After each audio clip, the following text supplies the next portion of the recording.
भाई का सवाल ये है कि औरत ने दुकान पर चेक करने के लिए खुशबू इस्तेमाल की है, तो क्या ये हदीस उस पर सादक आएगी कि जो औरत खुशबू लगाए वो जाकर गुस्ले जनाबत करे।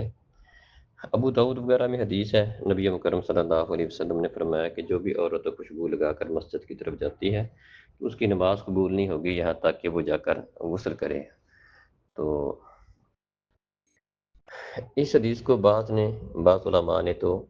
तहदीद पर महमूल किया है कि इसमें तंबीह करने के लिए और डांटने के लिए नबी सल्लल्लाहु अलैहि वसल्लम ने ये बात इरशाद फरमाई है, जिस तरह के एक हदीस में ऐसी औरत को ज़ानिया करार दिया गया है। तो यहाँ पर भी मकसूद यही है कि गोया कि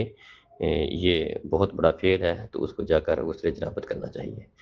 तो बाद ने इसको अपनी असल पर ही महमूल किया है कि ऐसी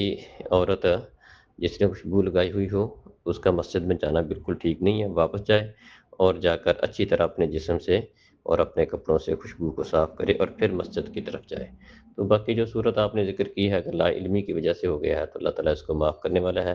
तो बहरहाल ऐसी औरत को चाहिए कि चाहिए था कि वो अपनी जाकर खुशबू जाकर उसको साफ़ करती, धोती, कपड़े से उतारती, क्योंकि औरत के लिए ऐसी खुशबू इस्तेमाल करना जो मर्द इस्तेमाल करते हों, बिलख़ुसूस बाहर जाते वक़्त या बाहर बाज़ार में इस तरह की खुशबू इस्तेमाल करना बिल्कुल ये जायज़ नहीं है। अस्सलाम वालेकुम।